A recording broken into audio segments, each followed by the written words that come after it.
Today, let's talk about a certain shadowy, evil-looking pony guy.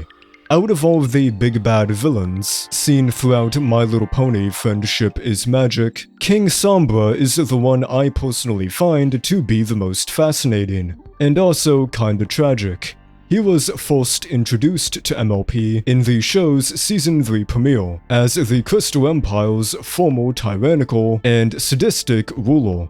He was banished to the Arctic North by Princess Celestia and Luna, but not before he put a 1,000-year curse on the Crystal Empire, which made the whole place and everyone living in it completely vanish out of thin air. Flash forward, both he and the Crystal Empire have suddenly returned, and now it is up to the main six plus Spike to defeat him once again.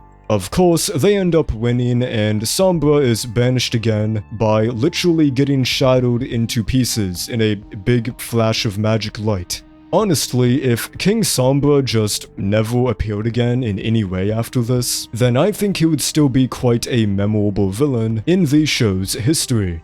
However, one thing that tends to happen in MLPG4 a surprising amount of times are villains/antagonists returning in some way and us often being shown a more nuanced portrayal of their character, with insight on how exactly they ended up the way they are. Within the show, Sombra appears next in the Season 5 finale, in the form of an alternate timeline created by Starlight Glimmer, where the main six were not around to defeat him. This sequence was cool as a what-if scenario, but I think what truly makes King Sombra a much more compelling character you can maybe feel a bit sympathetic for are the official MLP comics. There are several story arcs in these comics which heavily feature Sombra and delve into his past significantly more than the show did. We are given answers to a lot of questions like why he wants the Crystal Empire, why he is some type of weird shadow pony, and who he really even is. Most importantly though, one of these comics also gives King Sombra a surprisingly nice and happy ending to his character, which was then later rather unceremoniously retconned by the show. So today, let's go dive into Sombra's lore in the comics and talk about the dilemma of if it can be considered as canon.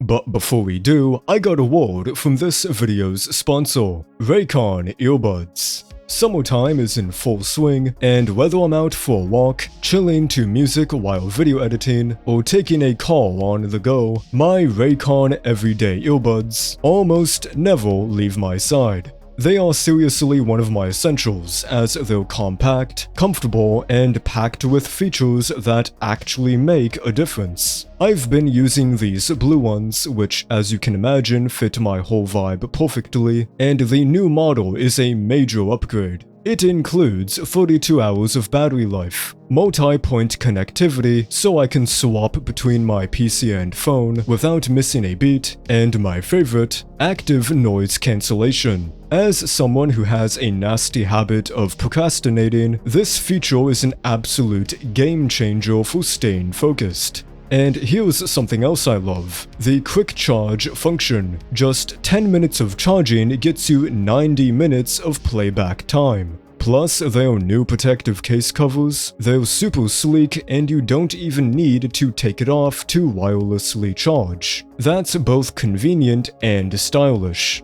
So, if you want affordable earbuds that will actually keep up with your life, go to buyraycon.com/TobbyMLP to get 15% off Raycon's best-selling everyday earbuds.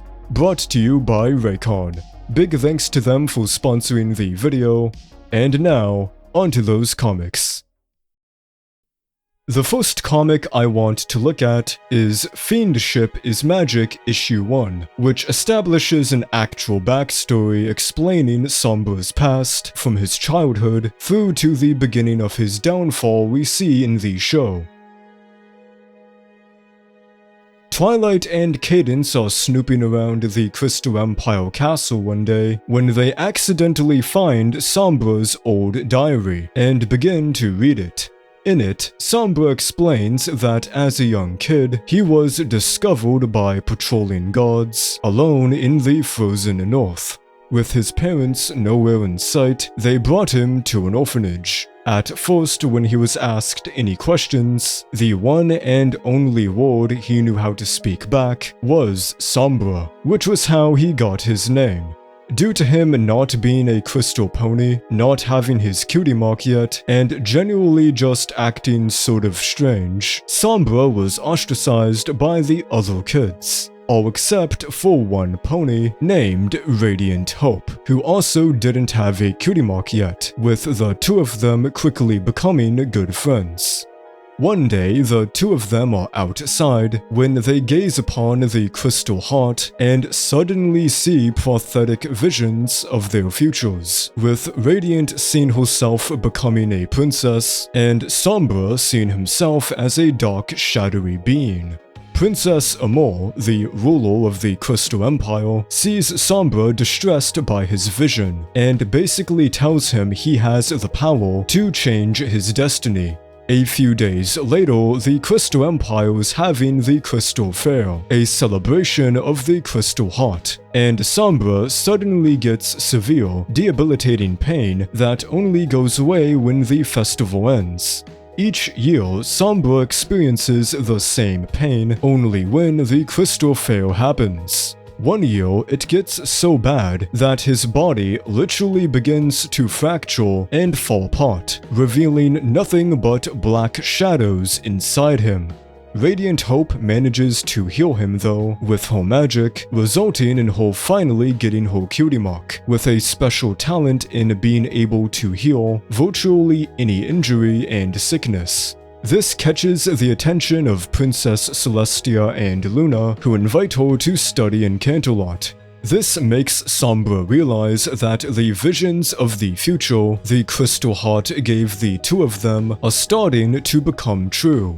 In a moment of panic, he tries to run away from the Crystal Empire, but accidentally finds an odd talking red crystal. It reveals to Sombra he is not a normal unicorn pony, but instead an Umbrum, or in other words, a species of creatures made out of sentient moving shadows that can take the form of ponies. He learns that one of the purposes of the Crystal Heart is to prevent an Umbrum army sleeping under the Crystal Empire from being set free, and that he was sent up by the Umbrums as essentially an infiltrator with the goal of deactivating the heart. The red crystal awakens magic inside of Sombra that he wasn't able to use until now, and he reluctantly goes to complete his mission. When he's stealing the Crystal Heart, Princess Amor confronts him. She says that even now, he still has the power to choose his own destiny. But she also reveals to him that she knew the entire time he was an Umbrum. She basically had hoped she would just be able to positively influence him enough that it wouldn't matter. This evidently kinda sends the wrong message to Sombra, who becomes enraged that she knowingly caused him so much pain over the years. He ignites his horn to cast a spell and turns Princess Amor into a crystal statue. Sombra describes this moment by saying he felt as though if his fate had not been sealed before, it certainly was now. Radiant Hope finds Sombra, and despite her pleas for him to stop and to turn Princess Amor back to normal, he shatters her statue into pieces, planning to spread the fragments all over Equestria so she can't be put back together. Sombra offers Radiant Hope to rule the Crystal Empire alongside him, but she rejects the offer and runs away, calling him a monster. We learn that she was, in fact, the one who eventually alerted Celestia and Luna of the situation, which prompted them to banish Sombra for the first time. The comic then ends with Radiant witnessing the Crystal Empire vanish before her eyes due to the curse. Twilight Sparkle and Cadence stop reading the diary and go to leave the room. conveniently not noticing Sombra's broken off horn lying on the ground. I gotta say, this is one of, if not maybe my absolute personal favorite MLP comic issue. It packs in this quite solemn backstory for King Sombra that can make you feel legit more sympathetic towards the guy. That's one of the best signs of a villain backstory done right. It also just helps to explain a lot about what type of force he even is, with the Umbrum, which is always cool to see. More importantly though, this issue also helped set up the events of the next part of King Sombra's story, as featured in the Siege of the Crystal Empire storyline of the main series MLPG4 comics. This is much longer, spanning 4 different issues, and is what eventually gives us Sombra's good ending. It starts with a mysterious, cloaked figure going around Equestria, recruiting numerous familiar villains and antagonists to work together under the guise of a revenge mission against the main 6. In the Crystal Empire, the group of villains, including Queen Chrysalis, stage an attack during the annual Crystal Fair using a bunch of changelings. This is all intended as nothing but a distraction for the cloaked pony to steal the crystal heart. The pony is revealed to be none other than Radiant Hope, who finds Sombra's broken off horn we saw in the previous comic. Feeling guilty of her decision to betray him all those years ago, she talks to his lingering spirit or something, and uses her healing magic to restore his physical form. Radiant explains to Sombra that after the Crystal Empire vanished, she left her studies in Canterlot to travel to the realm of the Umbrum. Once there, she perceived the Umbrums as harmless magical pixies she used to see as a kid, who everyone else thought were just her imaginary friends. Now more emboldened knowing he has the Crystal Heart, Sombra, along with all the other villains, battle and capture the main 6 plus Shining Armor. Princess Celestia and Luna show up to try and stop them, but as usual when it comes to this type of thing, they fail and are turned into stone using a spell. Sombra then announces to everybody his intentions of finally freeing the Umbrum from under the Crystal Empire. It's at this point Queen Chrysalis realizes that Sombra has essentially just been using her. She argues with Sombra and describes the Umbrums as vicious monsters who don't have any positive emotions for her changeling hive to feed off of. So she decides to peace out. Like, she and the other changelings literally just fly away. Meanwhile, Radiant Hope reveals to Princess Cadence that she peacefully lived with the Umbrum for hundreds of years without aging. She takes Cadence to the Umbrum's world so she can see for herself they aren't so bad. Radiant gives her a tour of the place, introducing a few of the Umbrums she knows. However, when Cadence instinctively ignites her horn to light up a dark room, her magic accidentally reveals the true nature of the Umbrum. Underneath their cute pixie facade lied twisted-looking shadowy monsters. And by the way, I just want to take a moment to appreciate the level of detail in the artwork here made by the comics illustrator, Andy Price. He did a fantastic job at making the Umbrum look like uniquely grotesque nightmare feel, so much so to the point you kinda start to wonder how these were even approved to be in a My Little Pony comic. Anyways, though, the Umbrums admit to only using Radiant to resurrect Sombra so they could be freed, and they chase after her and Cadence. The two of them only barely manage to make it out, and Radiant then desperately tells Sombra to not let the Umbrums go. He's almost about to consider her pleas until the main 6 show up, having broken out of their jail. Twilight tries to zap Sombra with her magic, but Radiant steps in the way to protect him and gets hurt. As you would imagine, he gets a tiny bit pissed off to say the least, and retaliates by finally releasing the Umbrum. An unspecified amount of time then passes. Sombra and the Umbrum have completely taken over the Crystal Empire. In preparation for the public petrification of Twilight and Cadence, Sombra speaks to Radiant. He starts to talk about his plans to invade the rest of Equestria, but she then calls him out as a monster. Sombra tries to defend his actions by saying this is simply his destiny, which was foretold in the visions they had as kids. Radiant correctly points out a fallacy in his logic. She too had visions of her supposed future as a princess. However, this destiny never became true, because she ultimately rejected it through making her own choices. Twilight and Cadence are about to be turned to stone until the rest of the main six and a bunch of others from Ponyville show up to try and save them. In the middle of the attack, Radiant suddenly pulls out the Crystal Heart, mentioning how as long as it's still in one piece, it can be used to lock away the Umbrums. With the Crystal Heart held in his magic, Sombra deeply reflects on what Radiant said earlier about destiny, and so he decides to make a choice, finally carving out his own destiny for the first time. Much to the other Umbrum's shock, Sombra says a simple thank you to Radiant Hope and puts the Crystal Heart back onto its pedestal. With the heart reactivated, it drags all the Umbrum back under the Empire, including Sombra himself. He slowly starts to fade away while remarking to Radiant that he's happy to finally see the crystal fail.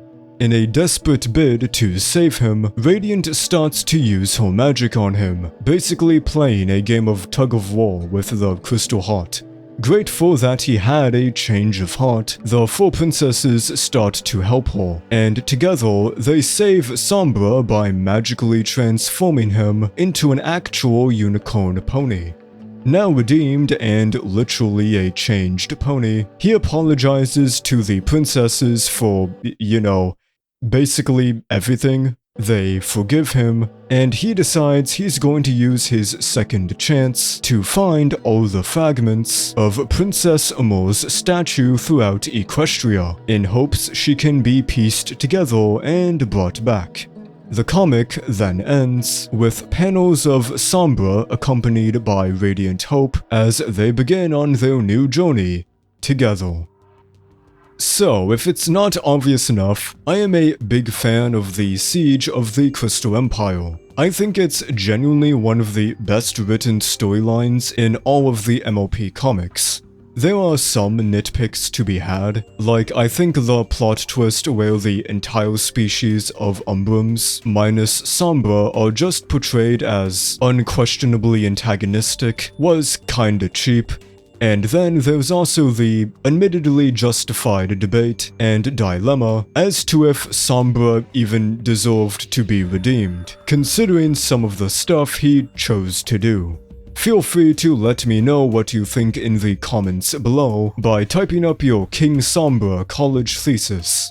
But all in all, I think it's still a good heartfelt story about Sombra overcoming his struggles of what he thinks is his inescapable destiny of being a shadowy monster, and despite everything, ending up as a happier person with the help of Radiant Hope.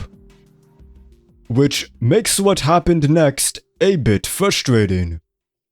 In the Season 9 premiere of MLP-FIM, The Beginning of the End, Discord, disguised as Grogar, is putting together an all-star team of the biggest villains to work together in finally taking over Equestria, including King Sombra.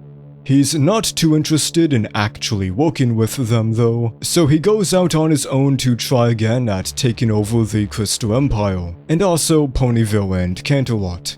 He is successful in destroying the Tree of Harmony, but he's still eventually defeated again by the main six and Discord. So, if it needs to be said, King Sombra just being here in general effectively retcons all of his lore in the comics I just spent like 17 minutes talking about. I don't think the beginning of the end is a bad season premiere, but I absolutely do dislike Sombra's inclusion here. Not simply because it undermines the positive ending he got in the comics, but also because I think it's genuinely just less interesting from a narrative point of view. The idea of a redeemed Sombra and Radiant Hope being out there traveling around Equestria, literally piecing Princess Amor back together, sounds a lot more fun to me than Sombra being stuck in limbo for 6 seasons, being brought back, and then almost immediately failing and getting banished again for like the 3rd time in a row. With that said, I know some of you may be thinking by now, this isn't a big deal, as the show and the comics are not necessarily supposed to be strictly set in the same continuity or canon, which you would be correct. This also wasn't the first time the show has ignored or retconned stuff from the comics. It's just one of the more glaringly obvious examples. But nevertheless, I am still not a big fan of Sombra in Season 9. Whenever I think of this episode, I always get left with a bad taste in my mouth, knowing that we literally got a nice conclusion to Sombra's character with his redemption, but the more canon version of events insist that he's still villainous and gets banished once again. Probably for good now. I am by no means the only person who was annoyed by this, and wishes Sombra got to definitively keep his ending in the comics. For a good 4 years between 2015 and 2019, a lot of people just assumed that Sombra's story ended with the comics, so it was a surprise when he showed up. As a matter of fact, there is even a fan theory that posits the King Sombra we see in Season 9 is actually some type of fake apparition controlled by Discord. As goofy as it may sound, there actually are some pieces of supporting evidence. He does act more noticeably flamboyant and arrogant than he did in Season 3, and he also has a new voice actor here, so he sounds different too. The idea being that Discord made a fake Sombra based only on what he thought he acted like, so that's why he's slightly different. I am not going to lie, I used to firmly believe in this ever since I watched this episode for the first time. The big appeal of this theory is of course how it's the only somewhat plausible way to explain Sombra in Season 9, while not totally retconning all of his lore established in the comics. This way, it optimistically could be said that the real redeemed Sombra and Radiant Hope are maybe still out there. Somewhere. But even then, I admit the theory is kinda far-fetched. Most of the proof can be chalked up to behind-the-scenes production stuff with the show itself. But regardless of how believable that theory is, since I started writing the script for this video, I have given it more thought myself, and my position on Sombra in Season 9 has changed. My conclusion now is that it doesn't really matter too much.